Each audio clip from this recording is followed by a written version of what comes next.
Dans cette vidéo, nous allons voir une autre partie liée à la stratégie de financière autour des projets FinOps, qui est la stratégie des réservations, donc des réservations de ressources.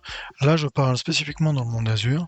Je pense que ça existe dans les autres providers cloud, mais en l'occurrence, là, dans toute la partie présentation et explication, ce sera vraiment lié à Azure, parce que c'est celle que je peux présenter à ce moment. Toujours est-il que cette stratégie de réservation, cette gestion des réservations, s'inclut encore une fois, comme les plans d'économie ou savings plan, dans la stratégie d'optimisation, donc la partie optimisation du cycle de vie FinOps. On est bien sûr dans l'analyse d'optimisation financière, puisque c'est là où on va choisir si on veut s'engager, lié à une analyse de l'utilisation des ressources, si on veut s'engager sur un long terme, moyen ou long terme, dans cet usage, et si on est OK pour bénéficier des réductions associées, mais surtout verrouiller cet investissement. Pour pouvoir faire ça, donc on est bien dans la partie, dans les stratégies à appliquer au niveau des optimisations possibles, la stratégie financière. Et la stratégie financière à travers les stratégies d'achat. Cette fois, on n'est plus comme la fois d'avant, lorsqu'on parlait du plan d'économie, mais on est bien sur un achat d'un set de ressources spécifiques, on verra justement en détail après, mais on est dans cette partie vraiment financière, financière et verrouillée sur un settings, ou du moins un set d'informations qu'on présentera tout à l'heure. Quoi qu'il en soit, on verra 4 exemples rapides. Je ne veux pas non plus m'étaler, quoique il y a de quoi en dire, mais je vais prendre 4 exemples. Je ne vais pas prendre tous les exemples possibles de réservation, puisque globalement, c'est la même chose qui est un peu répliquée à chaque fois. Les documentations sont plutôt bien faites chez Microsoft, donc là-dessus, si vous voulez plus de détails sur les autres types de ressources possibles, vous avez tout ce qu'il faut là-bas. Mais on va s'attarder sur les 4 principaux que j'ai, moi, utilisés, que j'ai pratiqués. J'ai pratiqué aussi d'autres réservations, telles que les moteurs de base de données, mais ces 4-là, c'était vraiment la plus grosse masse qu'on avait. Prenons donc à partir du portail Azure. Donc cette logique de stratégie financière se trouve toujours dans la partie cost management. Donc ici, on a bien cost management et billing. Et ici, on a 2 références qui existent à travers les réservations. La première, c'est la facturation. C'est-à-dire que chaque réservation qu'on effectue à un moment donné va générer des transactions.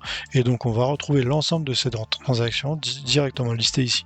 Ça, c'est dans la notion de facturation de Microsoft, donc à la limite, ça vous intéressera quand vous en aurez. Pour l'instant, moi, forcément, il n'y a rien. Mais vraiment, la partie réservation en elle-même se fait ici, à partir de Product and Services, et quand on regarde ici, on a la partie réservation et Hybrid Benefits. Cette partie réservation, on voit qu'on a simplement un seul modèle, enfin une seule option. Ce qu'il faut comprendre, c'est que quand vous en avez déjà de référencés, ils apparaissent ici. J'en avais à peu près 200 de réservations, dont 110 ou 120 actives. Le reste étant soit en fin de vie, soit remplacé, c'est-à-dire on peut faire une logique d'annulation. Donc c'était l'un ou l'autre, mais en tout cas j'en avais à peu près 110 actives en continu sur l'ensemble que je gérais par le passé. Quoi qu'il en soit, quand on voit ici, on clique sur la petite flèche, on a deux paramètres qui apparaissent. Je ne rentrerai pas en détail dans la partie Azure Benefit, mais je vais parler des réservations, c'est vraiment le sujet de ce moment-là. Et quand on va là-dedans, ce qu'on voit tout de suite, c'est quel type de réservation, quel type d'objet ou quel type de produit on peut s'engager avec Microsoft. Donc, on a bien sûr les VM, on a les bases de données, on a le storage, Magisk, on a normalement les blob storage, les file reserve, donc on verra les 4 en question, mais on a aussi des moteurs SQL, on a aussi de la Data Factory, on peut avoir aussi de l'AppFabric, voilà, donc on a aussi des backups si on est engagé avec Microsoft pour la partie protection. Dans ce cas-là, on peut aussi s'engager financièrement pour justement cette partie-là. La logique de réservation chez Microsoft, en fait, de réservation de ressources, est une logique d'engagement. Et une logique d'engagement, ce qu'on va pouvoir voir quand on va prendre VM, c'est une logique d'engagement qui va se faire bien sûr avec le compte de facturation, mais on va pouvoir choisir de l'appliquer, c'est-à-dire on va pouvoir choisir de l'appliquer dans une zone géographique. Je répète, c'est une logique d'engagement. C'est une logique d'engagement dans les deux sens. C'est un peu comme si vous disiez à Microsoft que vous êtes sûr que vous allez consommer des machines virtuelles de cette famille-là durant les 3 prochaines années et dans ce data center spécifique. À partir du moment où vous engagez sur un data center, Microsoft a la capacité de pouvoir confirmer que cet engagement est sur de long terme, moyen ou long terme, et donc du coup peut investir sur les ressources techniques qui y sont associées, c'est-à-dire les racks, les VM, les remplacements des machines par des machines plus puissantes, etc., etc.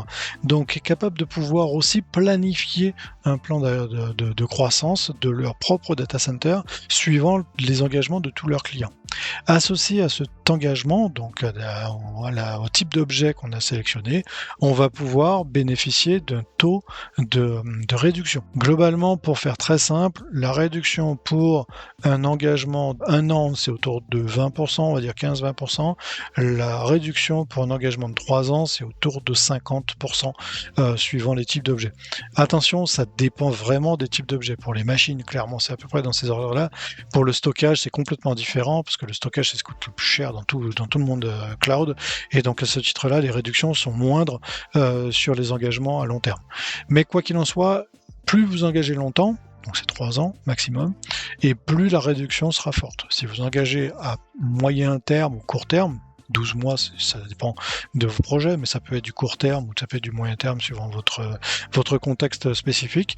C'est un engagement qui va être rétribué avec un taux de réduction qui peut être faible par rapport à ça.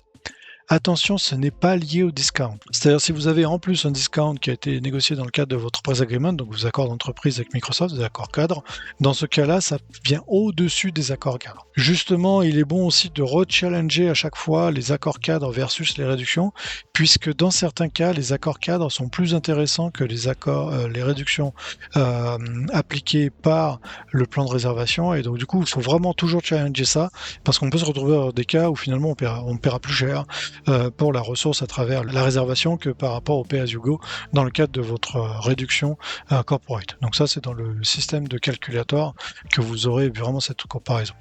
Si je reviens en détail, vous avez toute une documentation qui est possible chez Microsoft, donc qui est liée aux réservations, donc ici, et dans lequel on a un détail de tous les concepts, et notamment du concept pour les machines virtuelles. Donc si on prend le premier exemple, la machine virtuelle, pour prendre une réservation, on va donner globalement cette liste de paramètres. Donc le paramètre qui est d'abord, c'est est-ce que, ça c'est le billing account, donc c'est la refacturation, donc ça à la limite vous êtes obligé de l'attribuer. Après, suivant votre contexte, si vous êtes en enterprise agreement, si vous êtes MCP, ou si vous êtes MCA, etc., ça sera un peu différent. Mais globalement, ça c'est la partie qui est liée à la refacturation. Le deuxième cas, c'est justement à quel scope on l'applique. C'est-à-dire, est-ce que vous voulez une réservation qui va être complètement partagée? Moi, c'est ce que je faisais. On a eu par un moment justement des réservations qui étaient engagées pour des subscriptions, mais finalement, en fait, le gain c'est plus problématique parce que si vous, pour X raison, vous avez moins de consommation que ce qu'il y a de gens, en fait, vous perdez cet argent. Alors que quand vous êtes shared, du moment que les ressources travaillent dans la même région, en fait, vous bénéficiez de la réduction. Donc, ça, c'est justement le scope, donc qui peut aller du large, c'est-à-dire du shared, jusqu'au single, voire ressources group, donc du plus large au plus fin. Et donc, du coup, c'est à vous de choisir suivant votre contexte, suivant votre cas, suivant votre situation de gestion. Ensuite, vous allez choisir quelle région s'applique, et c'est là où on arrive à la notion du data center. Donc, les régions correspondent à des data centers chez Microsoft, et vous allez choisir la région spécifique sur laquelle on sélectionne ou on veut appliquer la réduction. C'est ce qu'on fait ici à travers ça. Une fois que c'est fait, on va pouvoir dire qu'est-ce que je veux comme taille, parce que là, on arrive sur le SKU, c'est-à-dire quel objet. Les objets, ce sont des tailles de machines, ce sont les familles, c'est ce qu'on a vu tout à l'heure. Ce qu'on a vu dans une autre présentation. Donc, ces notions de famille, quand on recharge, que ce soit les familles liées à la version, c'est-à-dire on va dire une general purpose en famille V5, ça sera ça. Et après, on va choisir quel type d'objet. J'ai plutôt tendance à choisir les petites. Il y a plusieurs scénarios. Soit vous prenez des grosses, soit vous prenez des petites, sachant que si vous prenez des grosses, mais que vous n'avez pas assez de consommation en face, vous aurez un reliquat plus facile. Si vous prenez des petites, en fait, vous aurez toujours de la consommation. Donc ça, c'est un choix à faire. Moi, j'avais tendance à prendre du 4 corps. Comme ça, je savais que justement, j'avais toujours beaucoup de machines 2 corps, mais j'avais aussi pas mal de machines en 4, pas mal de machines en 8, en 16 ou en 32. Mais en 4 corps, en faisant un grand nombre, en fait, on a un coefficient de consommation qui s'applique. C'est-à-dire que le coefficient de consommation sur du 4 corps, ça fait 2 fois une machine 2 corps, une fois une machine 4 corps, 0,5 8 corps, etc., etc. Donc on choisissait la machine la plus adaptée suivant en fait votre contexte, suivant la manière de faire. On peut très bien s'engager sur 10 32 corps qui vont faire 320 corps et après que vous distribuerez complètement sur l'ensemble de votre parc. J'avais tendance à ne pas faire ça. Après, il n'y a pas forcément de bon ou de mauvais choix.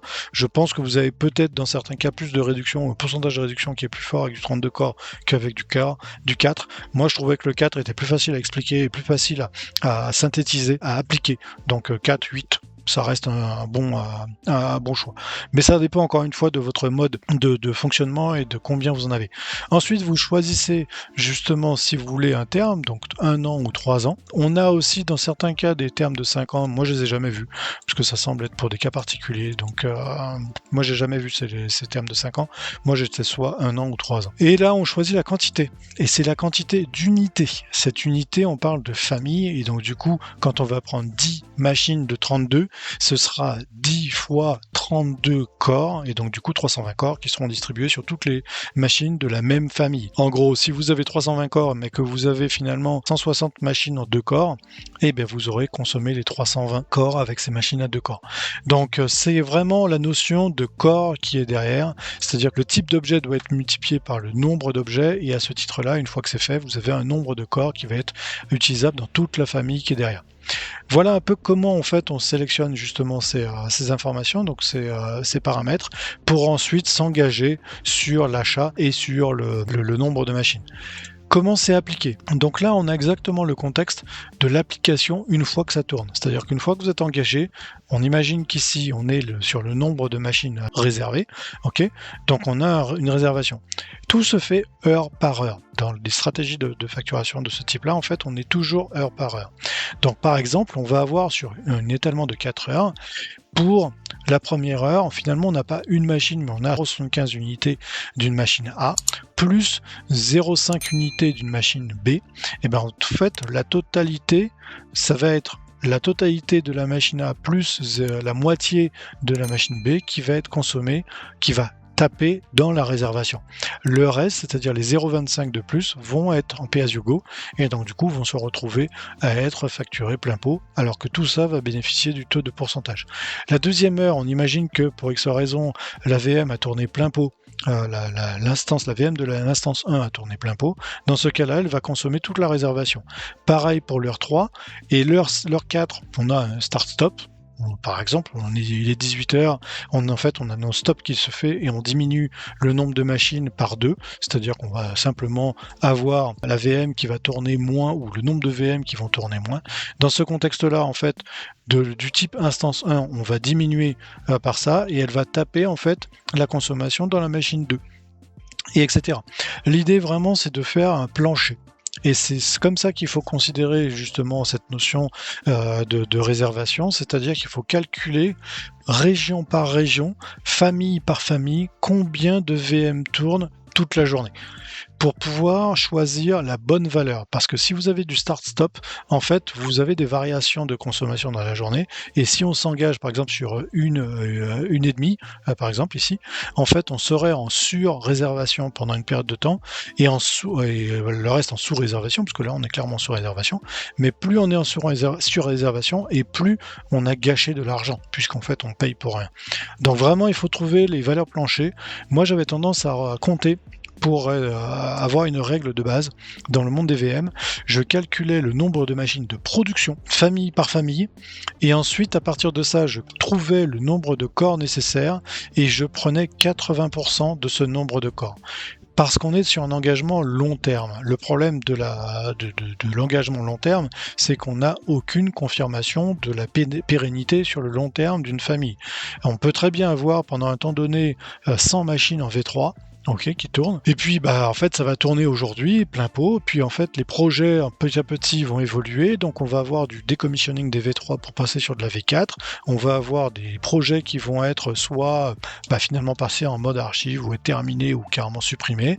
Et donc, du coup, réduction du nombre de machines. Et donc, du coup, au bout d'une année, en fait, on a réservé 100 machines, de type, ou 100 corps de type V3, on va se retrouver avec un fonctionnement seulement de 80 corps.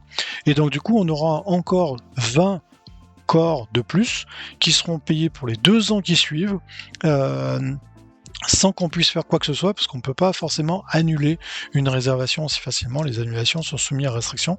Et en fait, on a un certain nombre de critères à respecter pour faire une annulation en remplacement. Donc vraiment, cette notion de valeur à sélectionner, moi j'avais tendance, enfin on avait défini au sein de l'équipe qui était derrière la partie FinOps, justement 80% de la production. Comme ça, on était à peu près tranquille et finalement, on avait à peu près toutes nos réservations qui étaient consommées à 100% de manière à être optimisées au maximum. Et les réservations qui étaient en dessous des 100%, c'était soit lié à du start-stop ou soit de l'évolution de machine, c'est-à-dire des changements de catégorie de V3 vers V5 qui avaient été faits au fil du temps et que les réservations étaient restées avec les V3. Et donc, du coup, il fallait prévoir des plans de remplacement, sauf que, je répète, les plans de remplacement ne peuvent pas se faire aussi facilement, puisque c'est un engagement avec Microsoft sur une famille de machines, et que en fait Microsoft n'accepte pas forcément qu'on annule aussi facilement, puisque eux, ça change complètement leur structure d'investissement. Donc du coup, 80% de la production sur un engagement 3 ans, là vous avez le maximum de réduction qui est possible. Deuxième cas, là on est sur les disques. Donc les disques, c'est encore une fois dans les types d'objets. Donc là, ça doit être storage, disque, ici, manage disk. Donc dans les objets de type disque, on a bien sûr les types de disques qui sont ici, et là on voit qu'on n'a que du P. Alors si on rentre dans la définition ici, en fait, les disques, les réservations de disques ne se font que sur des familles spécifiques de disques qui sont les familles de disques premium. C'est du premium SSD. On ne peut pas faire de réservation sur du standard HDD ou du standard SSD. Ce ne sont que les premiums qui sont prévus, et encore pas tous les premiums, c'est-à-dire qu'on aura commencé de mémoire, c'est que du P30 qui est la plus petite machine. Donc on voit qu'on a du P30 au P80, et donc du coup du P30 au P80, c'est de 1 Tera jusqu'à P80, je sais plus combien c'est, mais ça fait 32 Tera. Donc on a la possibilité de s'engager que sur ces types spécifiques, donc il y en a 6, et suivant les régions, parce que toutes les régions ne sont pas disponibles à tous les niveaux, donc après il faut vérifier que sur la région soit fait. Cet engagement sur les disques est différent, puisqu'en fait les réductions possibles sur les disques ne sont pas du même niveau que sur les computes, dans le sens où le storage coûte très cher et coûte très cher à tout le monde. Donc Microsoft ne fait que des réductions à un certain niveau de mémoire, ça tourne autour de 20% de réduction maximale, même pour 3 ans. Quoi qu'il en soit, on pourra s'engager sur des P30. Ce sont des P30. C'est-à-dire qu'il faut être sûr, P30, P40, P80, il faut être sûr que vos disques sont là. C'est-à-dire que si vous avez des P10 de mémoire, ça ne consommera pas sur les P30. Donc ce ne sont que les P30 qui sont possibles. Donc vraiment là, pour la partie disque, il faut regarder exactement ce que vous faites, parce que de mémoire, on ne peut pas c'est pas la même logique que pour les VM, parce que là en l'occurrence ce sont des disques directement qui sont fournis, ce sont des SSD, et donc de ce fait on n'a pas la possibilité de pouvoir faire des petits disques, et on n'a pas la possibilité de dire que l'application d'un P30 va correspondre à 2 P20 par exemple. Il me semble pas que ça marche comme ça, et je crois qu'on l'a testé, on n'a pas aimé, on s'est pas engagé dessus. Déjà d'une, parce qu'on avait des tarifs dans notre cas qui étaient plus intéressants avec la réduction Microsoft que par le plan de réduction proposé par la stratégie de réservation. Donc du coup, on n'a pas été plus loin. Une petite explication est disponible aussi ici sur la partie documentation qui vous explique comment justement cette partie s'effectue, mais c'est encore une fois toujours des solutions par heure qui sont faites. Si on prend la troisième solution qui est la partie blob storage. Alors le blob storage, c'est un peu différent dans le sens où on va pouvoir sélectionner le tiers. Donc là, on a la possibilité toujours de sélectionner la subscription, toujours le scope, c'est-à-dire est-ce qu'on veut du shared ou est-ce qu'on veut pas du shared. Et là, on va choisir justement dans le blob storage, il est ici. Et donc du coup, dans le blob storage, quand on le choisit, on va pouvoir choisir le tier associé avec, bien sûr, la région, le tier, et ensuite la redondance. Ça veut dire que si vous avez pris un tier cool, mais que vous avez pris une redondance LRS et que finalement, pour X raison, vous n'êtes plus en LRS ou vous êtes en ZRS, en fait, votre consommation de réservation ne se fera pas. Donc ça, c'est la première chose à comprendre. Il faut être bien sûr que avant d'engager la réservation, que le storage qui est spécifique, qui est ciblé, soit bien non modifiable dans les X prochains mois correspond à la réservation, c'est-à-dire 1 an ou 3 ans, et que vous ne serez pas amené à changer ni de tier, c'est-à-dire passer de la consommation hot vers la consommation cool, que vous n'aurez pas mis de policy de lifecycle management faisant un mouvement de chacun des blocs vers justement le bloc de hot vers cool, par exemple, parce que dans ce cas-là, ça modifie justement le tier, et pareil, la redondance, que vous ne serez pas sur une redondance modifiée, c'est-à-dire pour X horizon, vous n'aurez pas décidé de changer du GRS à du LRS, parce que dans ce cas-là, votre réservation ne sera plus appliquée sur les consommations.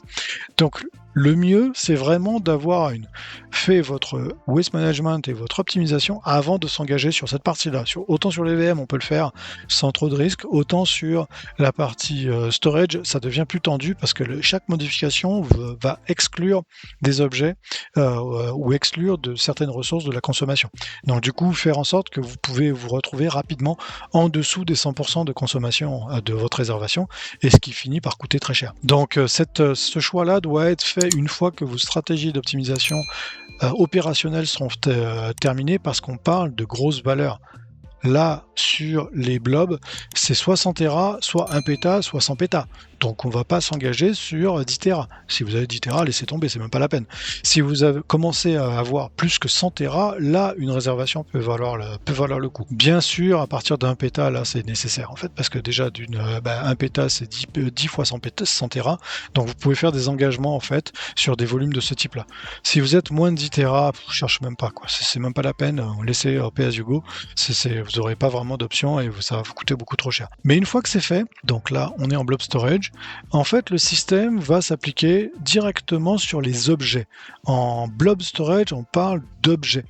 Et c'est justement ça, donc une fois que la redondance est fixée, si vous avez des objets, c'est-à-dire des blobs qui sont dans des storage accounts, multiples storage accounts de la même région, on imagine par exemple ici, je serai en Western Europe. Western Europe, je sélectionne une valeur qui va être du cool et je vais prendre une redondance qui va être du LRS, du coup en 100 Tera.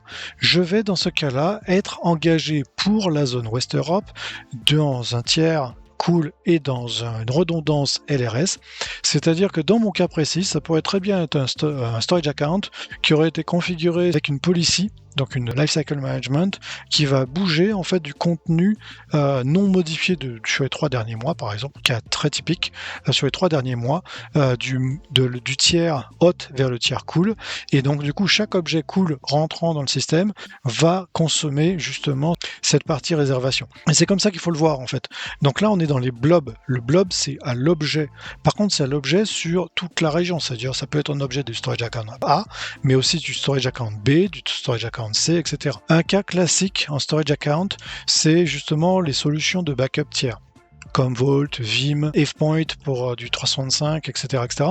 Globalement, en fait, toutes ces plateformes utilisent justement du blob storage, donc du storage account, et en mode blob, dans le monde Azure. Ça peut être intéressant justement d'appliquer cette stratégie-là sur les blobs qui sont attachés avec les solutions de sauvegarde.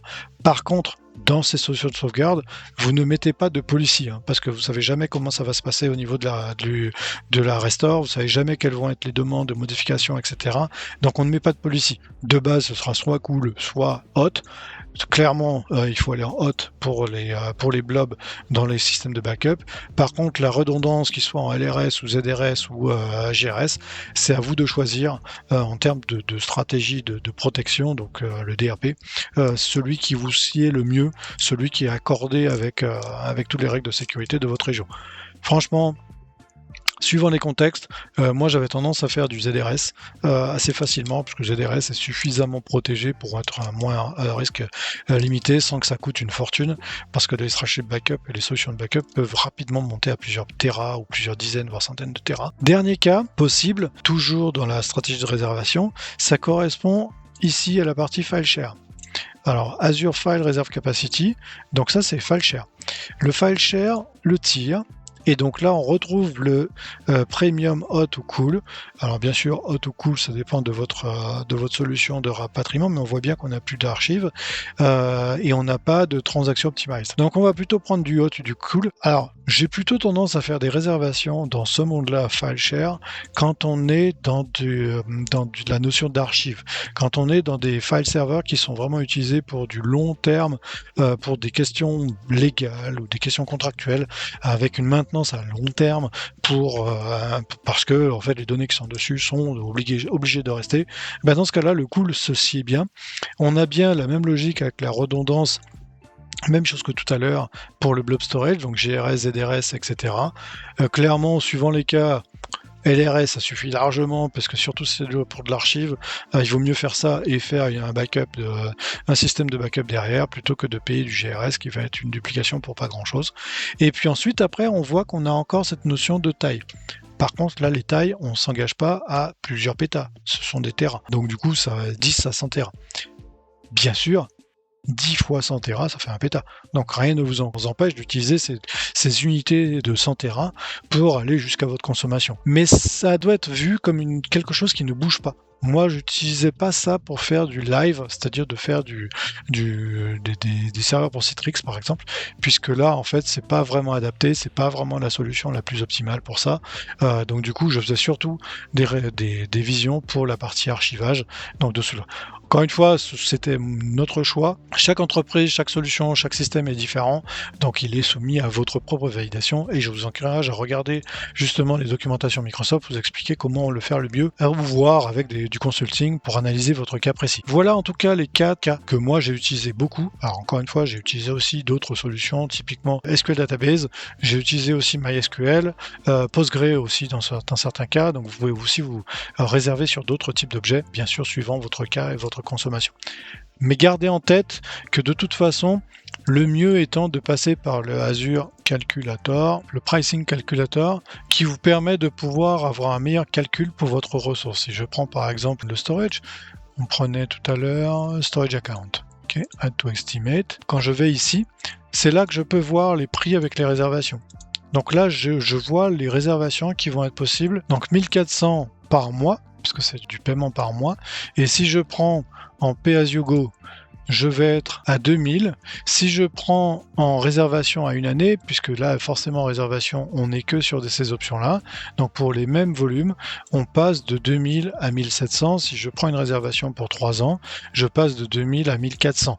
Donc, c'est ce que je vous disais tout à l'heure. Il y a une réduction qui est possible directement suivant les options que vous prenez et donc, du coup, suivant les stratégies d'investissement que vous avez définies. Il est mieux, bien sûr, quand vous faites ça, de faire en sorte de vous authentifier avec votre compte ici, de vos comptes entreprises, pour directement avoir les tarifs qui sont potentiellement appliqués à votre Enterprise Agreement, puisque vous avez la possibilité de pouvoir sélectionner le mode de pricing qui est adapté à votre entreprise. Donc comme ça, vous pouvez tout de suite comparer justement le réel coût potentiel de votre cas, donc de votre entreprise, versus avec l'engagement ou sans engagement.